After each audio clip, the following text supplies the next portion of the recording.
For those of you who speak English, you'll notice that my English is a little bit different because I'm here down under in Melbourne, Australia, and it's 10:30 at night.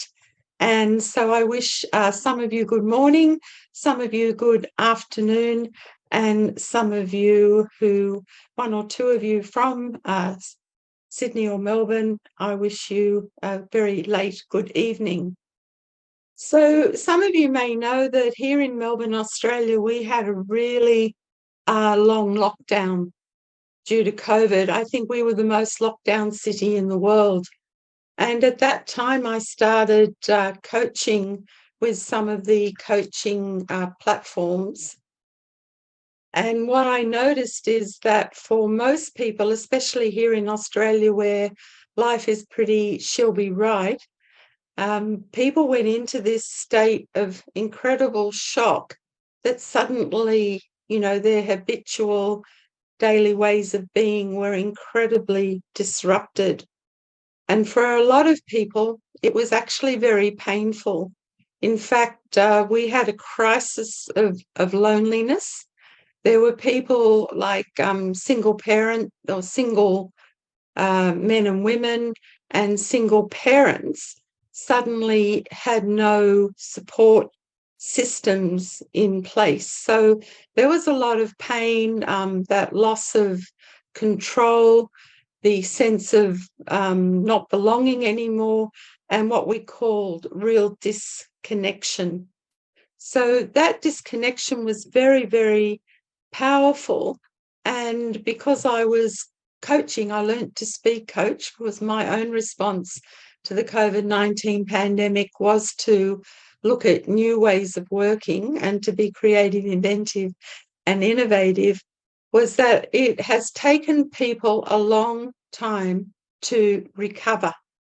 So when I talk about recovery, we're having here in Australia, and I'd be curious to hear if it's the same for you overseas, a crisis in mental health and well-being. And it's taking some people much longer to recover. And certainly part of the recovery that's not happening yet globally is the whole financial recovery. And of course, we have the added disruption of the Ukraine war, which is disrupting supply chains. So everybody in some way is in some state of recovery. The real opportunity that I've seen through this, and with coaching a very large number of global clients, is helping them to actually tolerate uncertainty. And it wasn't until the COVID-19 pandemic hit that I realized how important it was as a skill set to learn how to tolerate uncertainty. And I will go into that in a lot more detail as we go into this session.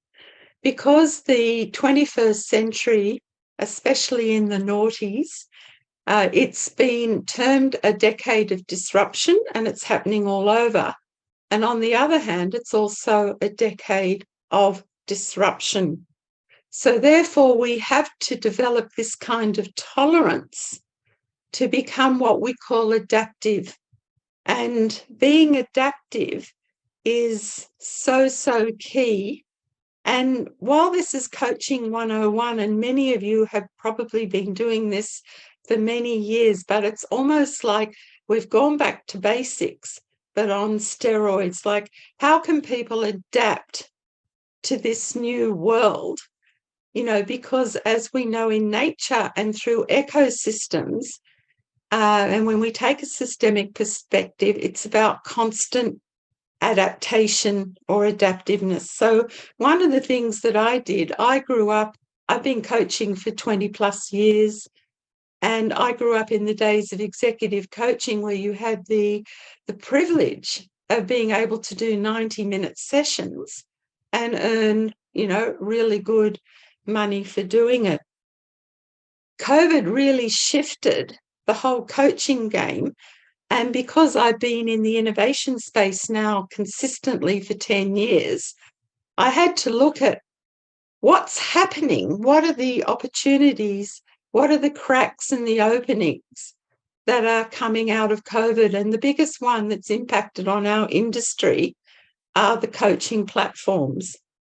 So I thought, if I work in innovation, I've got to be congruent with that and find out what it's like to work on one of the coaching platforms. So I actually joined two. So the ones that I joined were BetterUp out of the US, and I also played with Coach Hub out of Europe. And the other thing that I did was pivoted my Coach for Innovators program. So for me to adapt in this environment was, how can I be creative? So I rewrote my whole Coach for Innovators program, extended it into the team coaching space, made it a much deeper learning experience. I went through the tedious process, and I put hands up how many of you are working with the coaching platforms. I went through the tedious process of learning their system and working with their technologies, which was a really great experience so that I could understand. So instead of having the benefit of doing a 90-minute session, I had to learn how to do what we call speed coaching. So how do you deliver a great outcome, get a 90% score on their system in 30 minutes? So welcome to the new world, and that's probably going to be your strongest competition that you're going to have to deal with. The other thing that I did, was to really look at what is the emerging role of innovation in this space. And I got involved in innovation 10 years ago because innovation can save the world. So it's through innovation that we can actually create thriving people, thriving teams, thriving leaders, and thriving communities. And the skill set, it's a term that I just came across the other day, that's called change agility. So how can you be agile? So that's to make an intentional shift in changing circumstances consistently.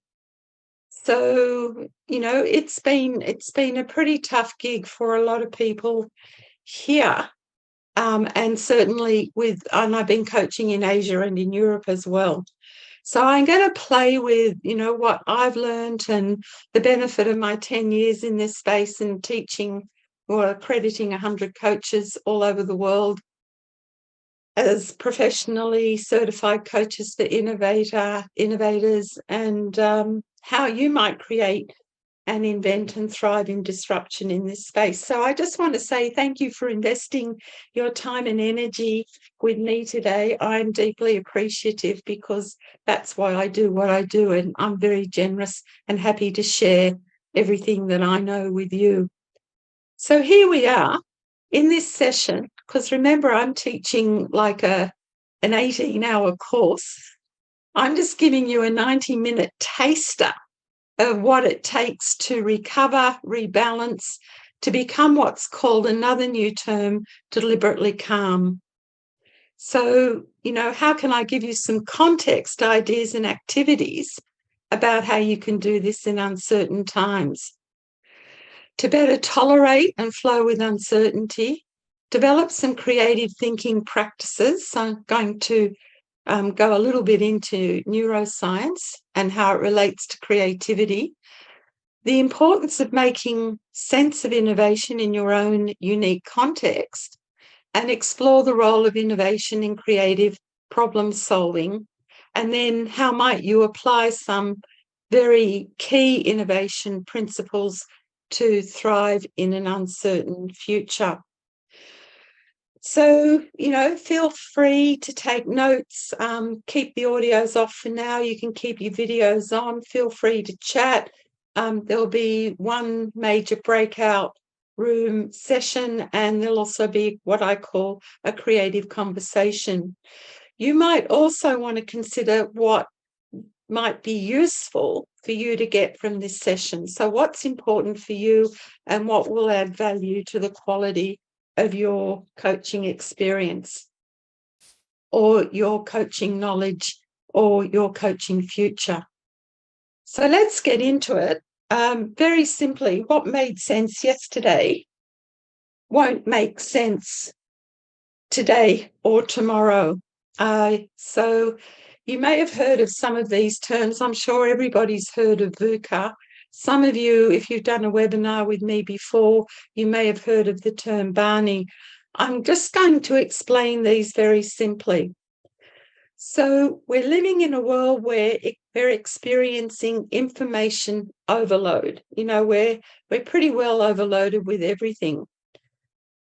Our research suggests that the first step to salvation in this VUCA and Barney world is being willing to unlearn, learn and relearn to gain new knowledge, skills and experience.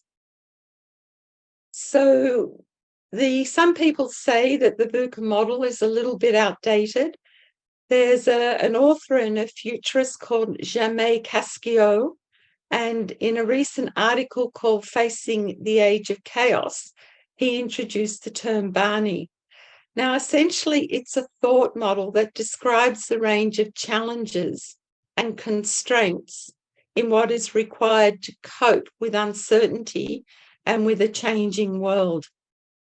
So I'm just going to give you an overview, and I'm sure you've had the experience of people's reactions to this, or their responses, intelligent responses, because it's both and, so that you can relate it to your own practice. So brittle replaces volatility. Volatility is still going to exist, but our world is not just volatile. It's turned out that rapid change is a big problem, especially when the systems are inflexible. So if you think about it, we've got so many systems operating in the world today, especially in civil society, but they're not flexible. Here in Australia, we have a really big issue with the aged care system. People don't know what to do with it. We have problems globally with the financial systems. So a brittle system might look very stable, but it becomes porous and breaks over time, which is mostly unexpected. And that's happening a lot. If you look at cryptocurrency and its impact on the financial system, or you look at AI and now even that's impacting on the financial system. Anxiety reflects uncertainty. I could not believe how many people who I never would have considered to have anxiety issues become so anxious. We're almost living in an anxiety epidemic. This involves fear that something significant can break away at any time. An uncertain system can therefore generate immense anxiety. So if you've invested in cryptocurrency, you've seen that in the last 2 weeks, it's had a 50% increase in value. Non-linearity is not just a continuation of complexity, but it's an addition to it. The reason is simply that the systems in which we live and work are extremely complex. This means that in these complex systems, the link between cause and effect is not always given. Incomprehensibility is ultimately the consequence of our non-linear world and goes one step further than ambiguity. And if you think of it, I think I heard on the news the other night that in the last month in America, they've had something like 136 mass shootings. You know, don't trust me on those figures, but that is incomprehensible. So this means that we do need to focus on gaining new skills and knowledge. And we also need to focus our own attention. And I'm just going to, as I said, go back to a lot of 101 basics and be intentional in how we partner with clients to cultivate what we called already that change agility.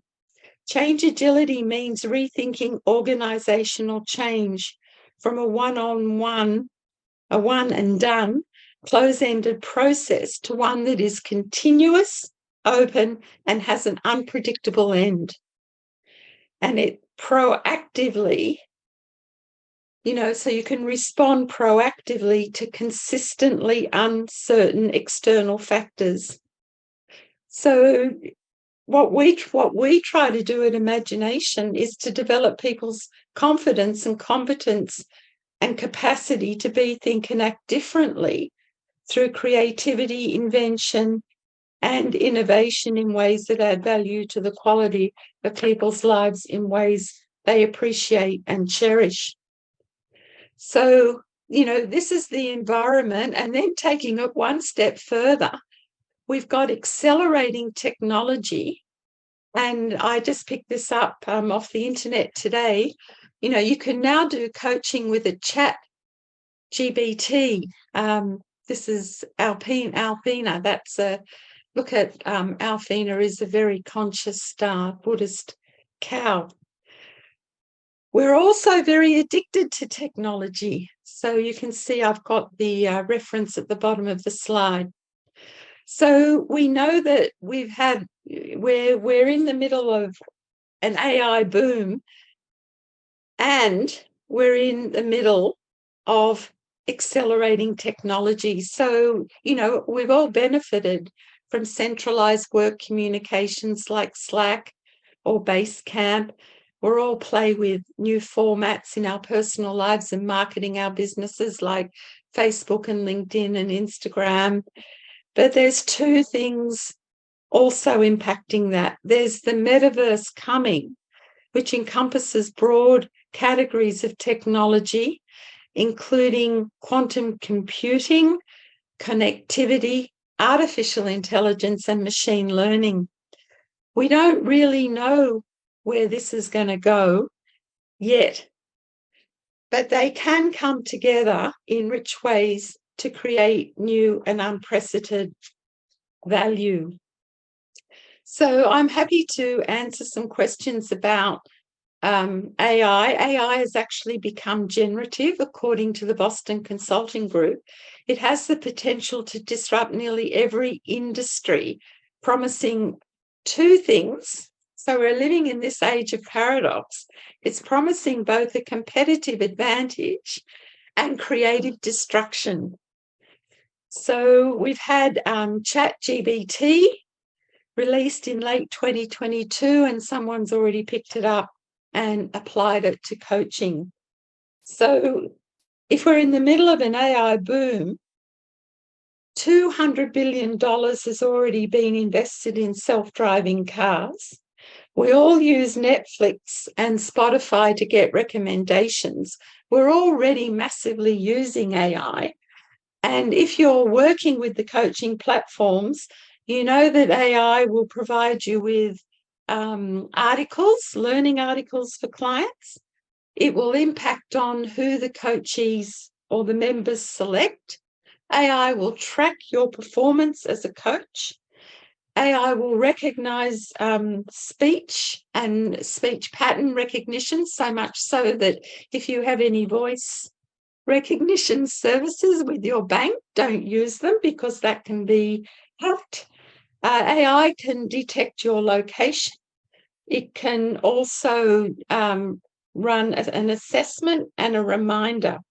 What's happening very much in coaching, or the opportunities for coaching that haven't happened yet, will be the ability of AI to recognize biases, to have chat GBTs, and to actually have AI decision trees that use coaching models like, if you think of the GROW model, it's just a sequence of questions. And what this chat GBT coaching AI tool does is it helps you create your own decision tree or your own patterning of questions. So with that going on, and this is a new book that I got from someone I met on LinkedIn. If you want to go into that in more detail, he just writes the best stuff. There are things that AI can't do, and he's saying won't ever be able to do, which is to pick up on randomness, which for me is so exciting because it means that we need to have a lot of cognitive agility. And that's about creative and critical thinking. It can't pick up on copy ability because it can't actually act like a human brain. And it can't pick up on computationally unsolvable problems. On the other hand, because of our addiction to technology,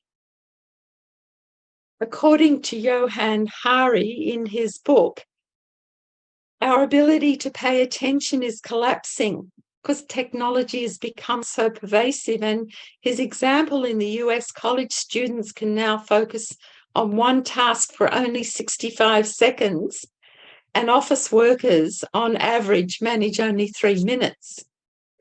So he talks a lot in the book about, why this is happening and how social media platforms are designed to engage us and keep us engaged, to actually make us addicted and to use our personal data to on-sell, attract advertisers and make a profit.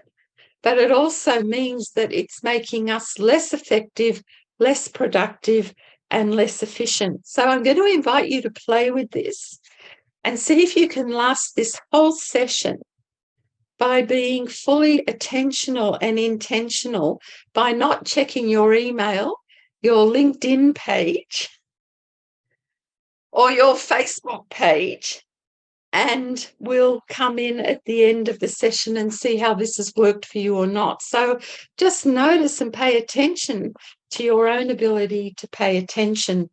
So if you think about VUCA, Barney, technology, this whole war for our attention that's going on, it means that we have to approach how we work with clients differently. In a lot of ways, it does mean going back to basics. And just to introduce you to another concept is we have to teach people how to be deliberately calm, because that will cultivate their well-being. And what I've learned as an innovation coach and to entrepreneurs and leaders and innovators and teams is that you cannot innovate, you cannot be creative unless you can be calm and conscious. You can't cultivate well-being or good mental health unless you know how to be calm. So according to the author, Aaron DeSmart, or the co-author, he says deliberate calm involves developing a practice of adaptive, intentional choices that anyone can develop by embracing what was once regarded as soft stuff. So think about self-awareness, self-regulation, all those elements of emotional intelligence on steroids, and mindfulness and meditation to learn to be proactive and lead. So he uses the word deliberate. I would have to say, you have to be intentional about it. It involves paying deep attention at the inner world, the outer world, the context and the dynamic between those. So the old thing that we used to say is, you have to slow down to speed up. Now you have to teach people to actually pause or hit their pause button and stop and retreat and reflect, because they're not making good decisions when it's off the cuff. They're not considered. So you almost need to teach people how to reconsider. How do we do that as coaches? Piece of cake, safe space for people to enjoy the benefits of deliberate calm. We need that to activate focus and unleash our creative brains. So I'm just going to invite you to take a measure now on where you're at by just doing this very short poll. Oh, good. So notice where we're at. So we've got 4%. Now, I'm just going to invite you, if you just want to make a comment, if this is how you're feeling. So only 28% of you are feeling focused, excited, optimistic, and positive about life now and in the future. So we'll just let that go. So there you're seeing the results. how do you think your clients are feeling? So we've got a very diverse group from all around the world, and these are our percentages. So, we're just 50, 60, 70, 80% of us are feeling focused and calm in our lives now, and 25% aren't. So just invite you to make a chat comment or to unmute yourself and maybe share, how do you think your clients, your coaching clients or people in your organization or in your teams are feeling about this now? And how might it be challenging for us as coaches? It does reinforce, so it's great to have such a proactive group present, but it really does reinforce the importance of changeability. So I'm just going to share with you some of the things that we've been doing, or I've been doing with clients to help them through this. The whole notion of personal responsibility is more important than ever. And if you, like me, you've been training or facilitating or coaching the notion of personal responsibility, I think now for 35 years, I've been teaching that. And you might have heard of it, above or below the line, all the different variations. But you have to encourage people to take responsibility to recover from the crisis wherever they're at. And that involves empathy and compassion. What I've learned, and again, it's 101, is you have to help people get grounded. So I'll give you a coaching example. I had a HR manager of a health tech company as a client. She was working solo from home, and her boss was located in a state to the north. She was actually from India, and her mother suddenly died overseas. So you can imagine her emotional state was just totally all over the place.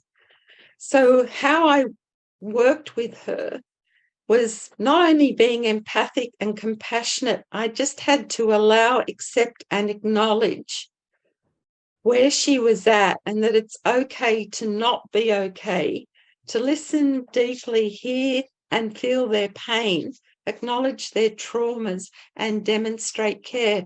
So, one thing that I did with every coaching client was box breathing, getting people just to stop, be still, and do simple things like box breathing. That's a simple breathing process where you breathe in for 4, hold for 4, and breathe out for 4. It does calm the autonomic nervous system, and it does initiate people getting present.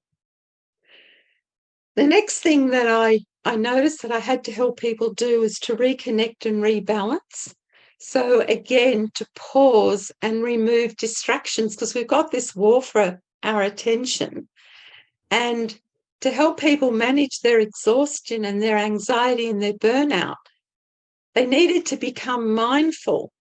So I had a client, actually in Malaysia, a lovely Chinese girl who had a manager from a different culture, and she would get onto the call absolutely in tears, saying, I had an argument with my boss and this is what happened, and he keeps doing this, and this is what, like just vertebra, just this huge download. So how I worked with her was to get her to hit her pause button, to actually start to self-regulate and self-manage her emotional reactions. And again, to take responsibility, plan, and be methodical. So here what we have to do is be courageous and playful and challenge people's habitual default patterns. And I'm going to go more into that in a moment. Their comfort zones, their inertia, and their complacency. So you've got to help them get focused. Again, it sounds really obvious. So there's some great mindfulness apps like Insight Timer to get your clients onto. And then the third thing that really helped me was to understand that they had, this isn't just a one thing in time. We're going to be in for so much of it. I had a senior manager in a tech company. He'd worked for this company for 20 years. He didn't get promoted to becoming one of the state managers, and he became very resentful and very reactive. So our sessions were helping him to tolerate and adapt to that situation and be agile in the face of very complex health tech problems. So again, self-awareness, self-regulation, self-management, resilience, and to actually cultivate his consciousness to be fully awake to the opportunities and the possibilities in this world. So another way, we've got to say is helping these people get comfortable in their own unique way with being uncomfortable. So I found I couldn't get anybody to play in the innovation space while they were not ungrounded, mindless, and unconscious, and that includes a lot of very amazing people. The next thing that we need to focus on when we're developing the change agility and we're working with coaching and mentoring people is to help them shift, especially if you're doing leadership coaching, from knowing it all to learning it all. So in every aspect of business, we're operating with mental models that have grown outdated and they're obsolete, from strategy to marketing to organizational change to leadership. If we embrace this new logic of changeability, we need to think about value creation and innovation. Then we have to unlearn some of the old stuff. And it's not about forgetting. It's about choosing alternative mental models and paradigms. Now, I noticed when I was living in the Middle East, and that is now, I can't believe it, how many years, 14 years ago, when we relocated to the Middle East, all of the mental models that I took with me there were of no value whatsoever because I was in a different environment. And that's how I learned about unlearning, which was to create a startup in a new country as an older female. So think about this, is that so much of what you've invested your whole careers in learning, you might have to test its relevance. So, we can't unlearn if we're continually busy. So, there's a whole science to unlearning that involves creating time and space to practice mind wandering as well as mindfulness. You have to let go of a lot of stuff that no longer matters in a VUCA Barney world. You need to imagine, find, and create the new models that can help you better achieve your goals. And you need to ingrain new mental habits. And these are very simple, but very deep. Observing, questioning, listening, experimenting, and networking. And because we've got neuroplasticity, we can all do that. And that's how we start to cultivate change agility. So change is not a thing. Change is many, many things. And we need to play with that. So I'm going to invite you now to go into a conversation in breakout rooms. And these questions will also be in the chat box. So how might you cultivate your own and your clients' change agility to becoming calmer and more resilient? And if you do that, how might it benefit you? And I've just got a few questions in there, a few points. You can cover those or not. Reduce some people's fears and pessimism and confusion. Encourage more optimism, because 47% of you and 28% of you are actually optimistic. Help people get focused. Create, invent, and deliver innovative solutions, or something else entirely. So we're going to give you 10 minutes in the room, and I invite you to nominate a timekeeper, a note keeper, and a facilitator. And when you come back from the room, it's just to do a 2-minute speed share to the whole group, and we'll see what the patterns and the trends are and how we might link that to change agility to help maximize the diversity that's in this group. So let's go with those breakout rooms, Nicola. Brilliant. I'm opening them right now.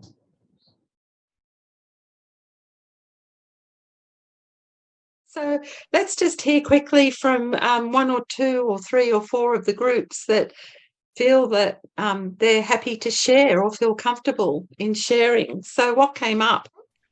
Denise? In our group was Evija and Eileen, and it was really great to be with them because on the one hand, you have both of them working with people that work either in the Ukraine or they are bordered by the Ukraine, like Evija, and the stress that comes with that. I come from South Africa, which is also a very VUCA world, developing country.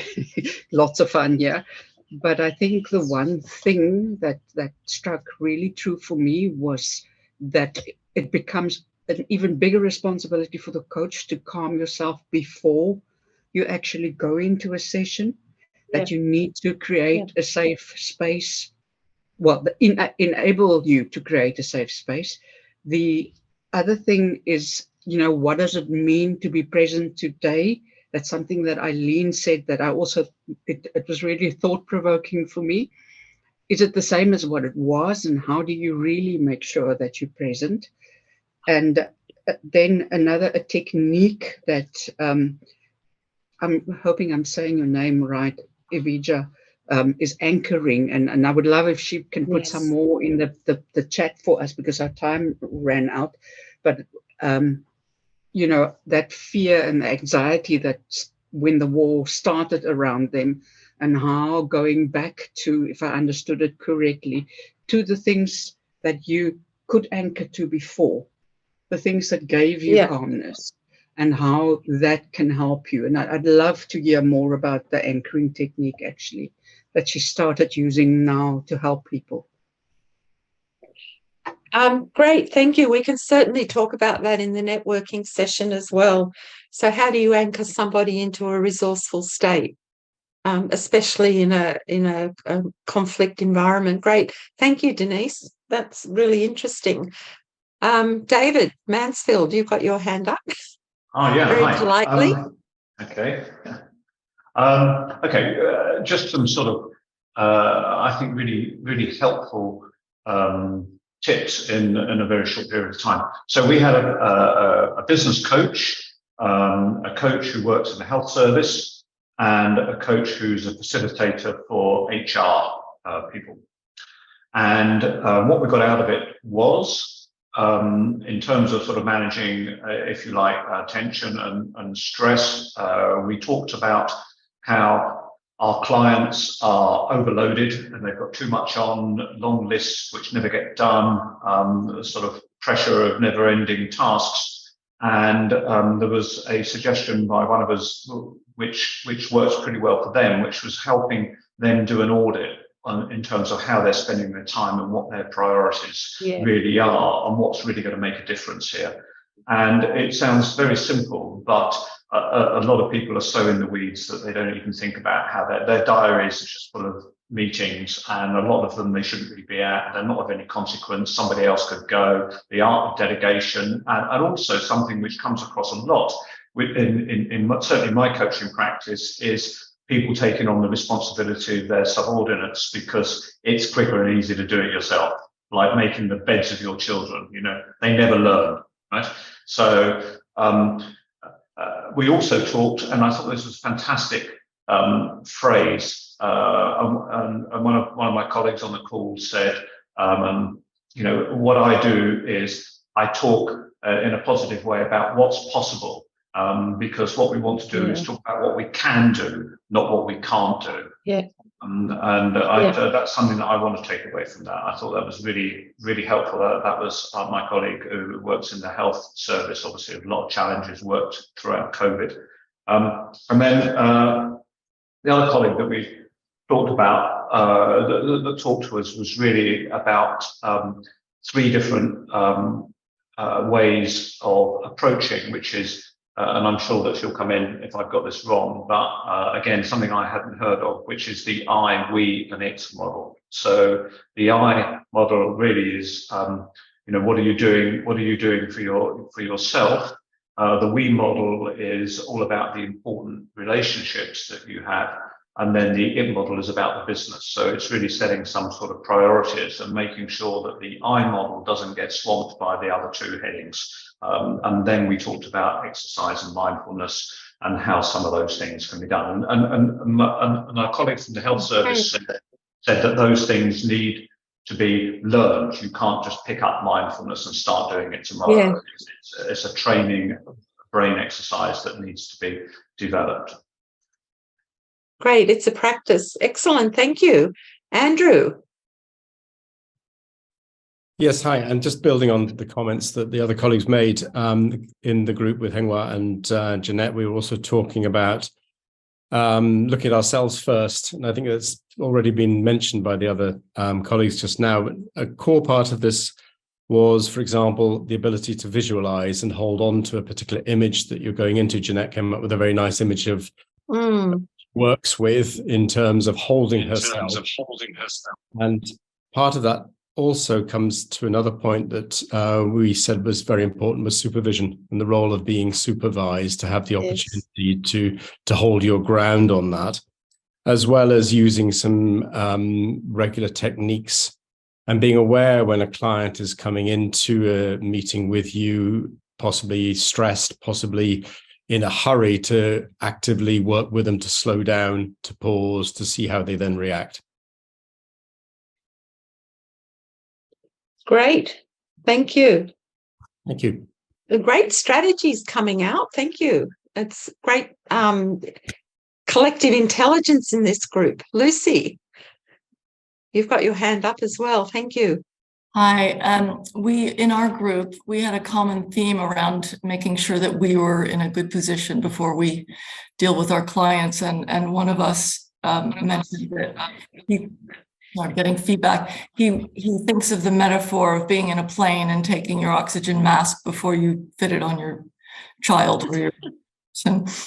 And we talked a bit about what we do to make ourselves in a good position. Yoga, mindfulness, being humble and human, practicing being honest with ourselves and our peers, and observing our own boundaries, saying no when we have to, and being in our own truth and making sure we work within our values. And meditation was also mentioned, in prayer, and also sport. And then in terms of what we do with our clients, I'm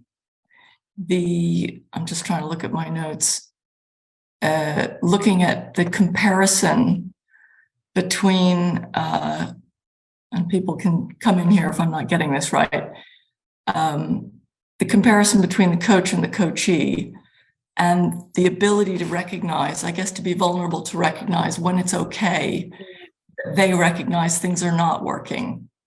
Does that, I hope I'm reflecting my colleagues' statements. I think that's where we'll end. And there were 3 words mentioned at the end: values, practice, and connection. Yeah.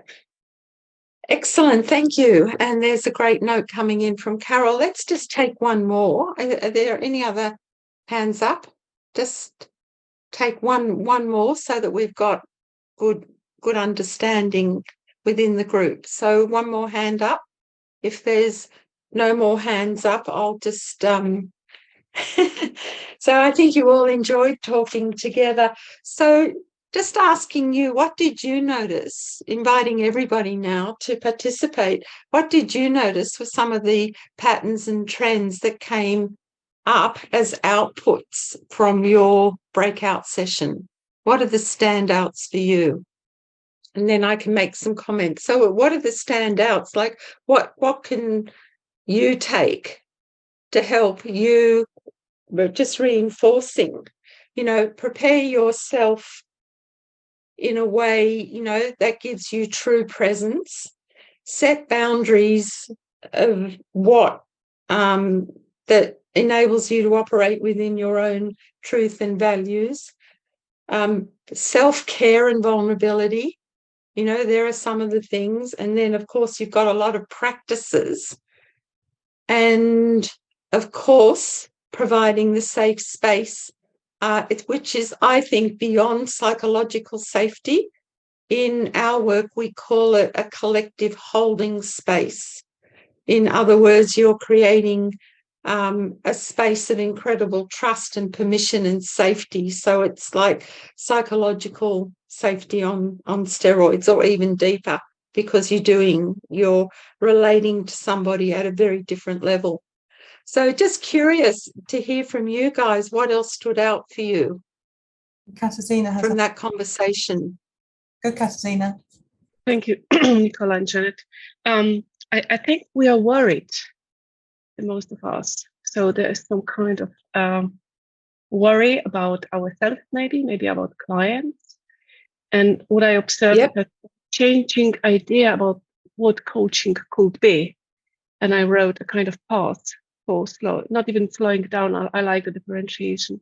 However, I would like to question all this narrative too, because we are like committing to something which is one narrative of Bani, but there are others.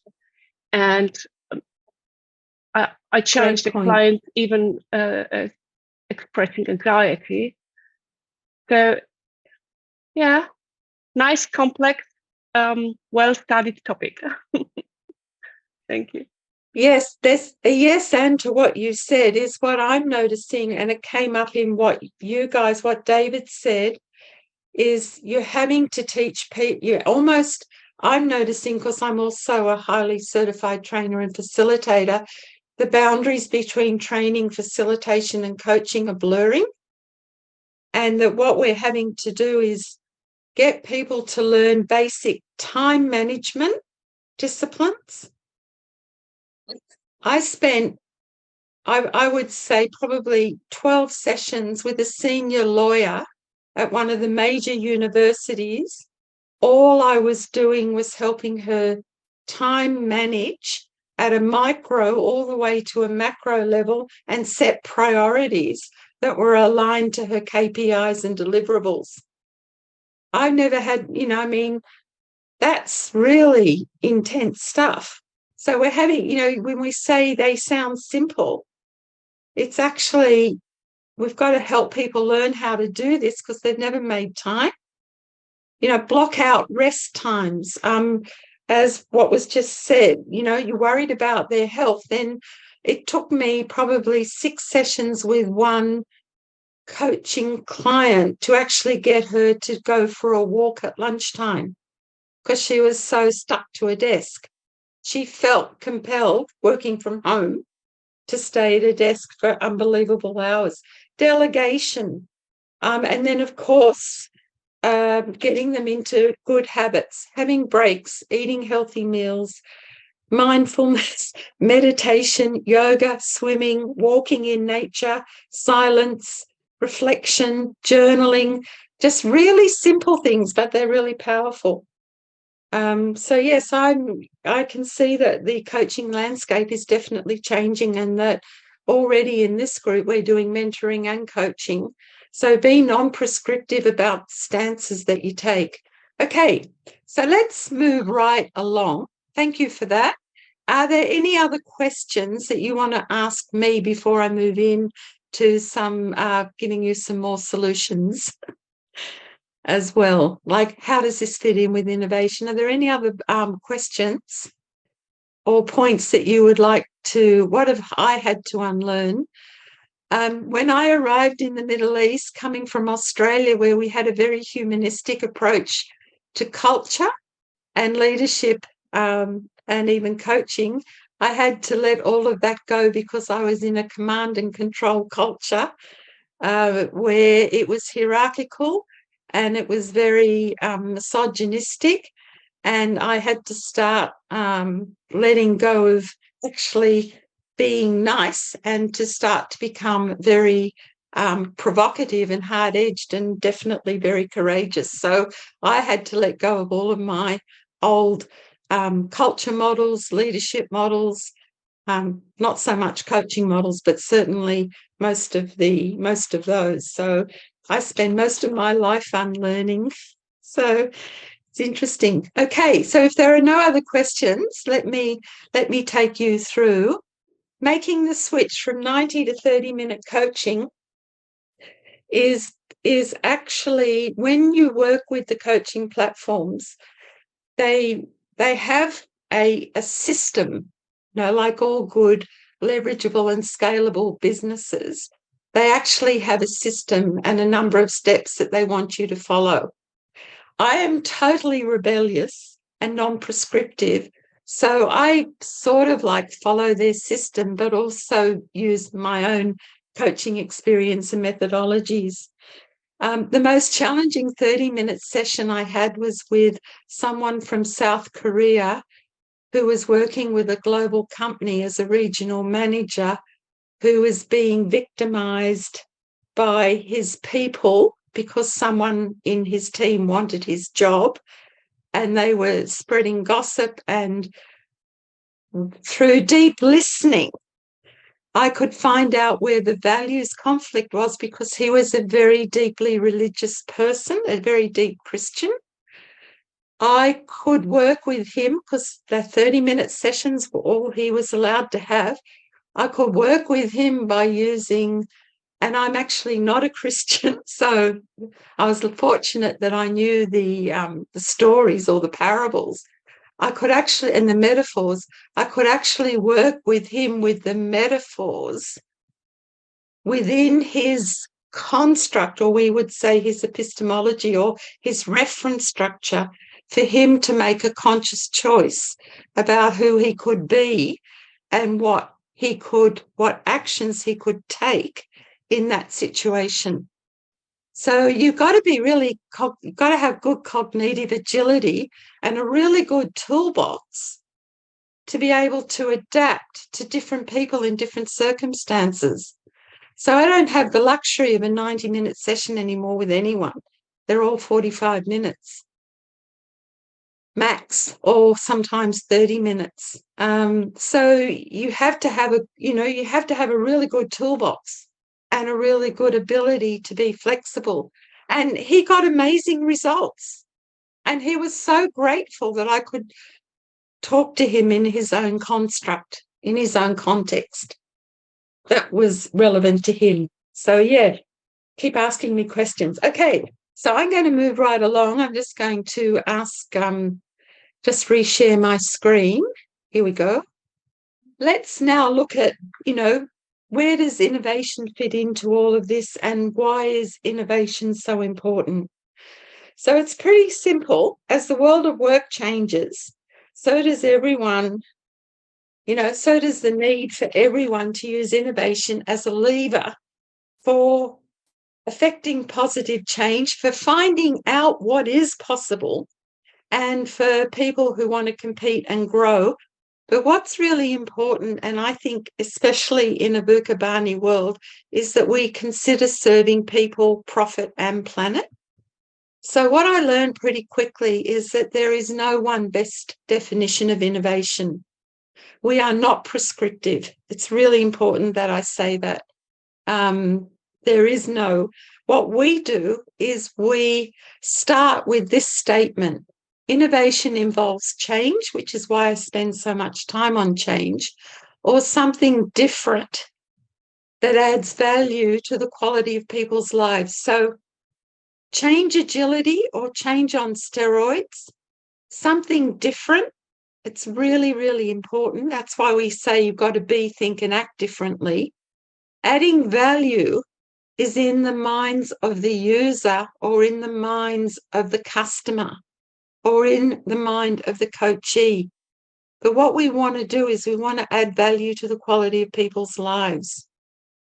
So those words, even though they're very simple, they're very, very powerful. Innovation is about successfully bringing the new to the world differently. It involves knowing how to be present. That's why, if you're not grounded, mindful, and present, you can't sense and see possibilities or respond to opportunities and solve problems in creative ways that add value to the quality of people's lives in ways they appreciate and cherish. Now, here's the thing that everyone forgets or is not usually aware of. It's driven by a passionate purpose. So a necessity, something that you really care about, and a possibility. So it's both and necessity and possibility. Now that provides the oxygen, the fuel, and the urgency to thrive on what we call the innovation roller coaster. It is a roller coaster ride because you're doing something different. And I'll explain that in a little bit more detail.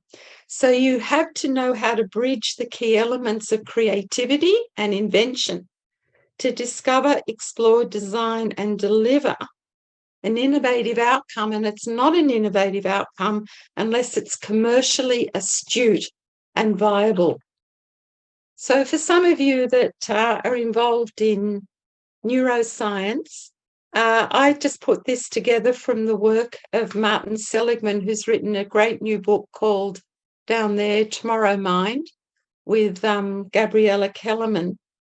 So I'm just going to tell you what gets in the way of creative thinking, because you can't innovate unless you can think creatively, unless you have critical and creative thinking mindsets, behaviors, and skills. So we talked about change agility. We now want to talk about cognitive and emotional agility, and they're the key components of change agility. So if you go back to my coaching example of my client whose mother suddenly died in India, she's working at home alone. Her boss is in another state. So she's retreated unconsciously into what we call the brain's default mode, which made her very reactive. So within her limbic system, she's prone to amygdala hijacks. So, that's high anxiety, flight, freeze, fight ways of thinking. Now, when somebody's like that, it impacts negatively on their wellness and in extreme cases on their mental health. So if you relate that, let me go into the slide. If you relate that to their ability to make sense of what's going on, they basically can't, because they're at the mercy of their biases and their filters, and they become really reactive and they stay in anxiety and in survival mode. Yet we can actually use this default network to think differently if we can manage those reactive responses, which is why we help people get grounded, because it calms down their autonomic nervous system and it helps them access their default no network. When they're in overload or overwhelm or reactive, then they're not able to recruit their executive mode network, which means that they can't exploit any ideas that have been surfaced. So that's what stops people from making changes, because they can't make intelligent decisions, they can't solve problems because they're stuck in their default network. So how do we get them out of that as coaches? So here's how you do it. And so what we want is, when we're calm, we're grounded, we're mindful, and we're conscious, we can generate novel and surprising ideas. Play in that space of possibility. Our salience network can then identify, or what we say is make sense of these ideas, which is sense making, which is really important. Then our executive mode network can exploit the ideas that have been surfaced, and we can come up with a creative idea.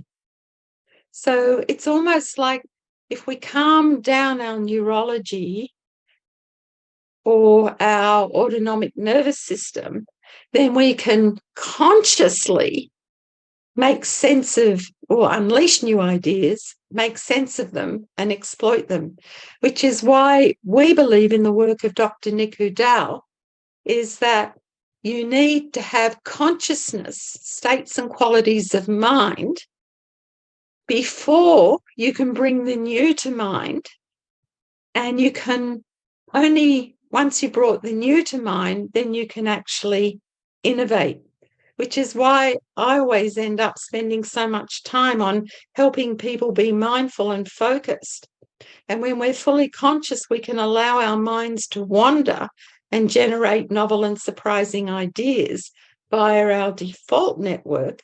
Our salience network can make sense, and our executive mode network can exploit the idea, and then we can use it to create, invent, and innovate. And if you've done any of Daniel Kahneman's work, this relates a lot to his two-system approach. We even say, some of us, we might call it system 3 because we're actually playing in what we call the generative thinking space. So how does that relate to problem solving? We use the work of Dr. Otto Scharmer, Theory U. I had the privilege of studying with Otto and Peter Senge a number of years ago. And in order to thrive and survive on the innovation roller coaster, we take it even further and play with the notion of an open mind, being open to new experiences, being curious and inquisitive, improvisational, playing in the space of wonder and appreciation of possibilities and new ideas. We, talk about the importance of being grounded and mindful and present and conscious, and then having that open mind, open heart, and open will to engage in generative thinking, generative listening, questioning, and differing. Then people can flow with Barney. They can perceive the world with fresh eyes. They can unlearn by letting go of their old mental models, judgments, and patterns. They can better make sense of the incomprehensible. They can emerge, diverge, and converge creative possibilities and ideas. They can envision their intention or their passionate purpose, and they know how to listen, question, and debate generatively to solve complex problems differently. So we use Theory U as our experiential learning framework or structure. And it's really interesting. It usually takes till halfway through the program for people to get into the practice of letting go to let come and playing in this different space. So here's our model for innovation, and at the core of our model is consciousness. And I knew this intuitively, and COVID has definitely proven it. And Tomorrow Mind, Martin Seligman's work, and Dr. Niku Dao certainly validates it. So you just got to be present, otherwise it's too hard a gig. It involves being fully connected. It involves that's about having the empathy and the compassion and being able to create safe space to explore, discover, design, and deliver a commercially viable solution. It involves understanding the differences between creativity, invention, and innovation, because they are different. You can have a really creative person, but they can't actually put it into something tangible. You can have really great inventors, but they can't produce a commercially viable product. So if you look at people like Dyson and Elon Musk, they're like the heroes of being able to go through the full cycle. It also involves inclusion. Everybody matters. We want to harness collective intelligence. It involves collaboration There's no innovation without collaboration, and it involves accountability, doing what you say you will. We also spend a lot of time maximizing diversity and getting people to experiment. Experimentation happens here in the design and discovery phases. So as I said, I'm giving you a quick version of a lot of what we cover. So here it is again. You can't solve the problem with the same thinking that created it. So we have to actually take people through the experiential learning framework.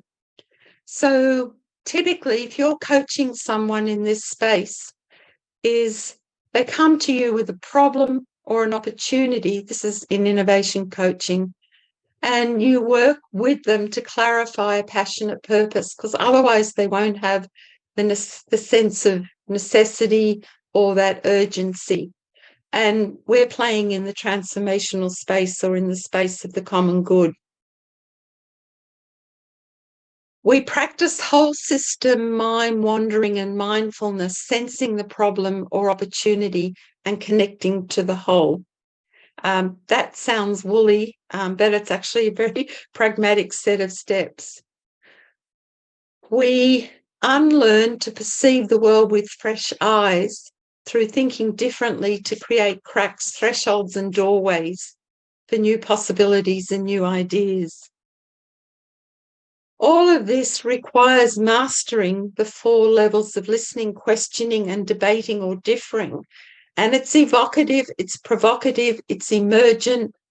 We diverge, we converge, creative ideas by maximising diversity and differences, because we can't keep on producing results that no one wants. So it is a very deep and powerful learning experience. And it starts with helping people understand that innovation is the water of life. And we came to that through some some market research studies that we did with students here at some of the tertiary schools here in Australia. You know, innovation is definitely the water of life. There has to be, if you're working with someone in the innovation space, they have to have a why, which is why we reinforce the importance of passionate purpose. It's really important to be strategic and systemic. So if you're working, say, with a team or an organisation, then it needs to align with their strategy, and you need to take a systemic perspective, because it's not just about technology, it's not just about digital transformation, it's also about people and process. Create a common understanding, language, and shared purpose for innovation-led change. And then, of course, it's very much about aligning mindsets, behaviours, and skills. So that's just a bit of a taster in the innovation space. It took me a long time to get it to be that simple. And I love playing in this space because it is the space of infinite possibility. It's a really playful space. It's a wonderful learning experience. And I'm just going to leave the innovation space there, and I'm going to ask you, because I'm just coming now to the end of the session, how did you go without turning your phone on or checking emails, LinkedIn or Facebook? So we're just going to do another quick poll, and we'll check in to see how you scored as compared to the beginning of the session.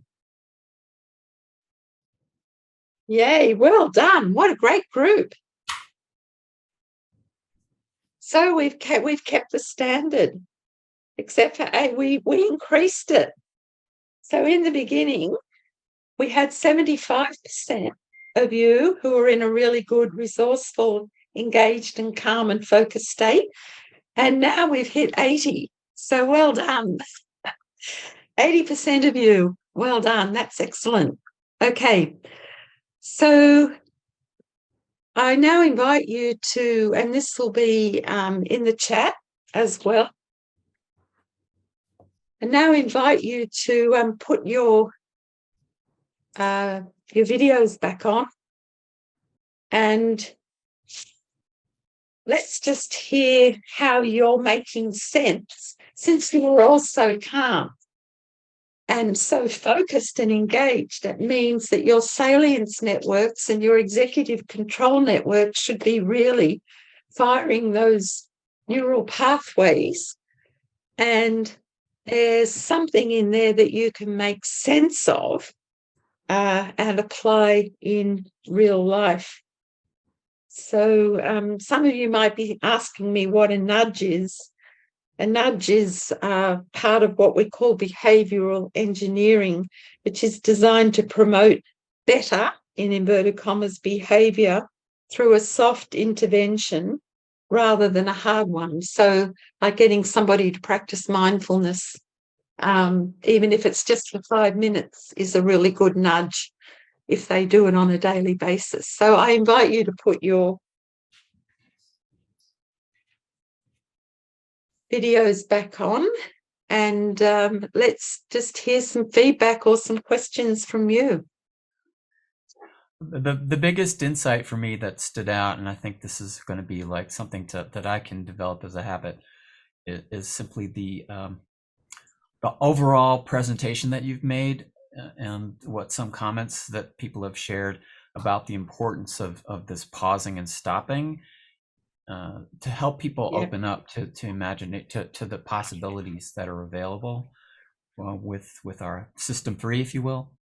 That to me is the biggest thing. It's like, so I'm going to reviewing my notes, but this is like core to all of coaching. It's been the core of what we've been trying to do in this profession for a long time, and just having a bit more strength to getting people to recognize how important it is to develop this habit to just reflect, tune into consciousness. Yeah.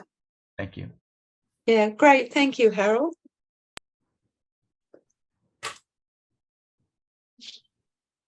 There's some great comments in the chat as well, Janet. Yeah, we'd just share them with the group. That'd be great.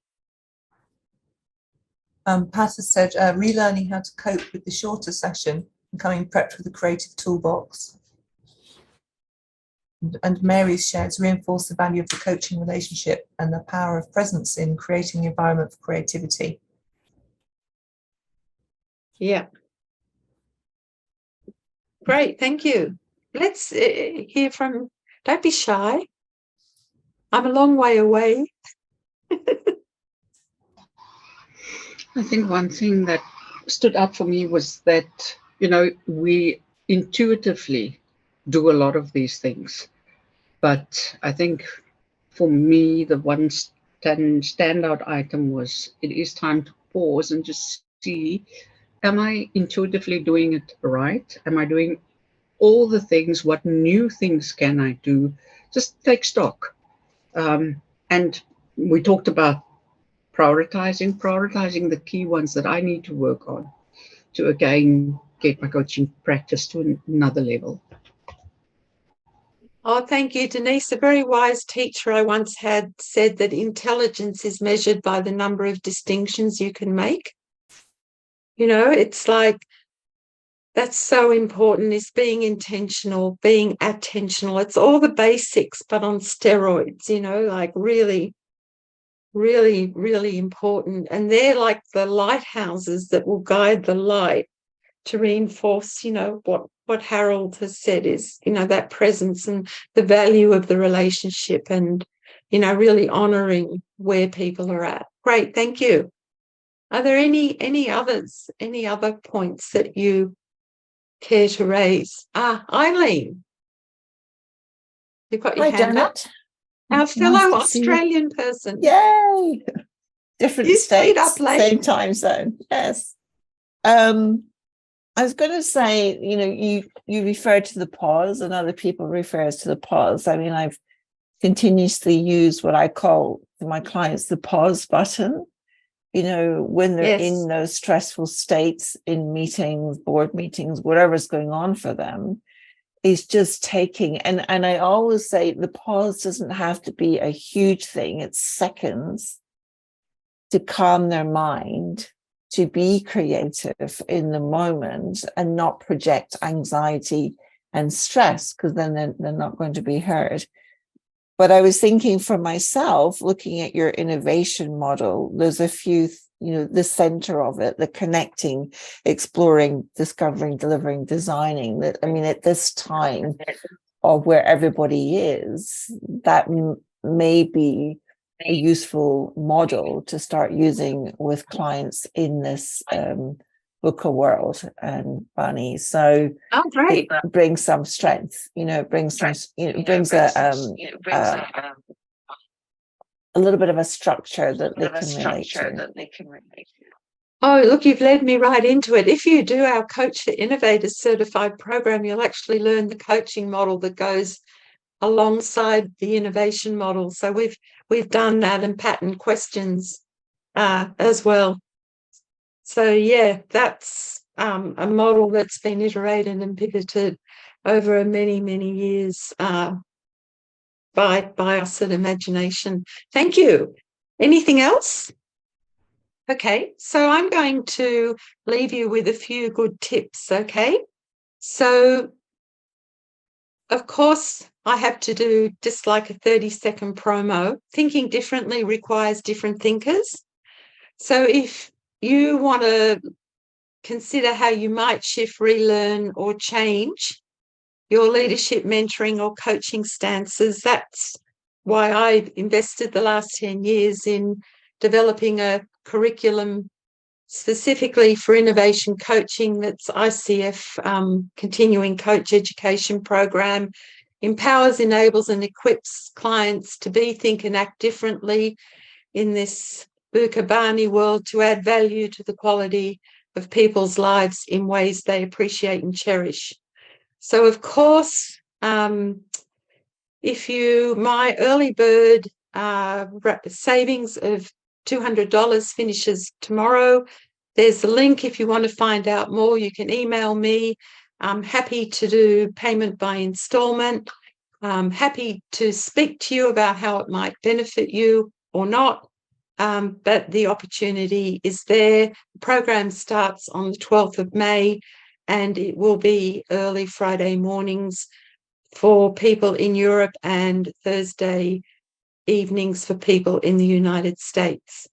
100 people or so, from authors, professors, down to startup entrepreneurs and even consultants have done the program all over the world. In fact, there's a secret Coach for Innovators graduate in this course. So I just want to leave you with, just with some final tips.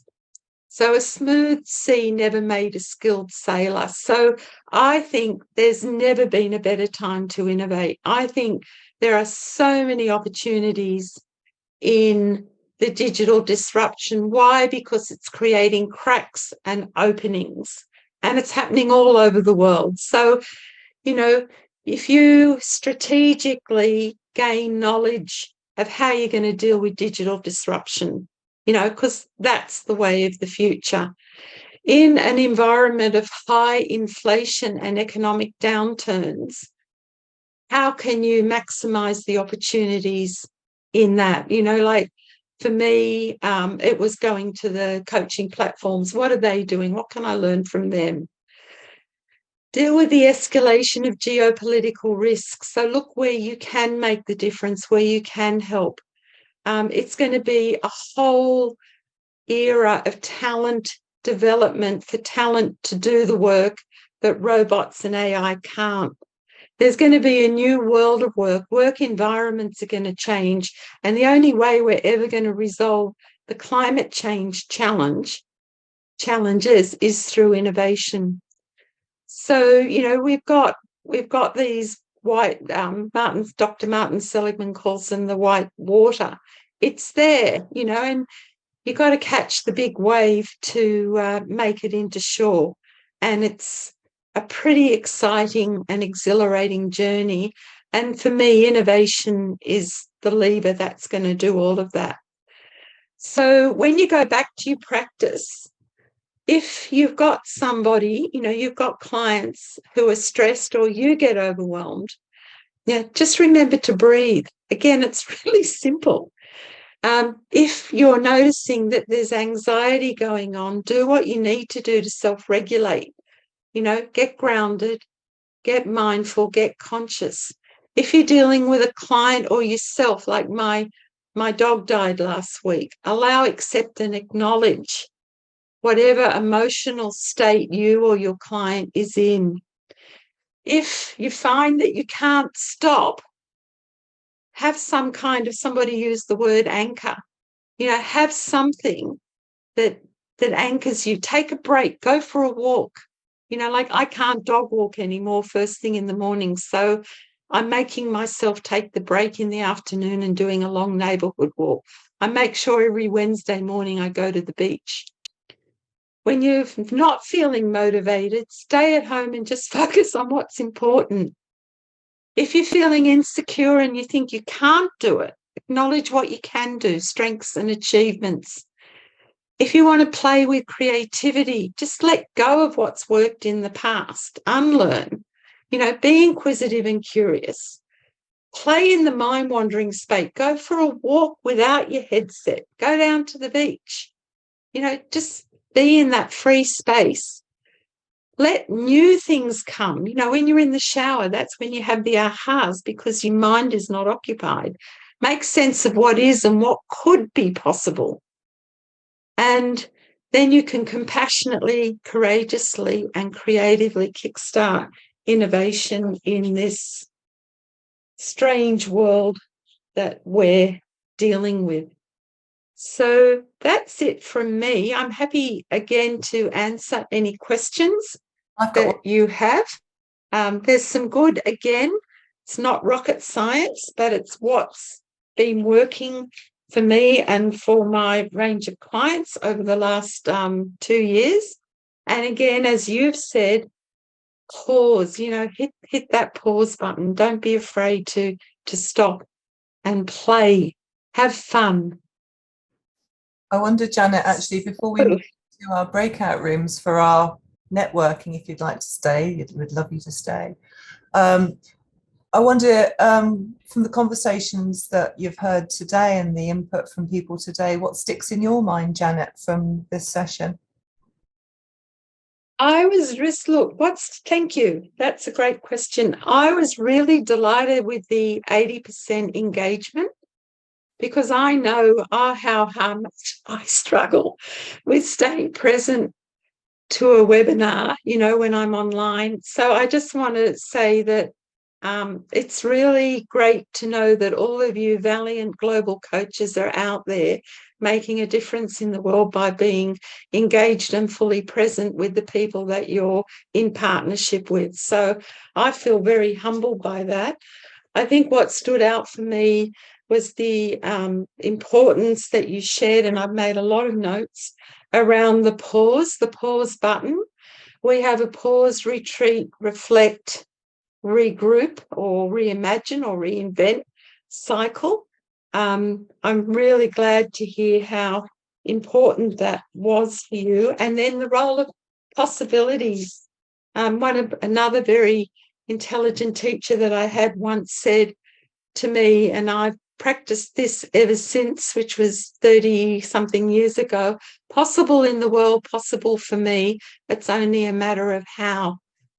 So you are masters of the how. So, if you can help people with their how-tos, achieve the outcomes and the goals that they want, we collectively, can make the difference that we all desire to make in the world. So that's what stood out for me. What a wonderful reflection. So thank you. Thank you. But thank you. I think this is the third or the fourth GPS dialogue you've done now with the EMCC Global, and earlier on in the chat you'll see I've put a link to some of our previous recordings where you'll also see Janet as well in her in her previous sessions too. But Janet, thank you so much for leading this conversation. It's been amazing. Really, thank you on behalf of EMCC Global for doing this.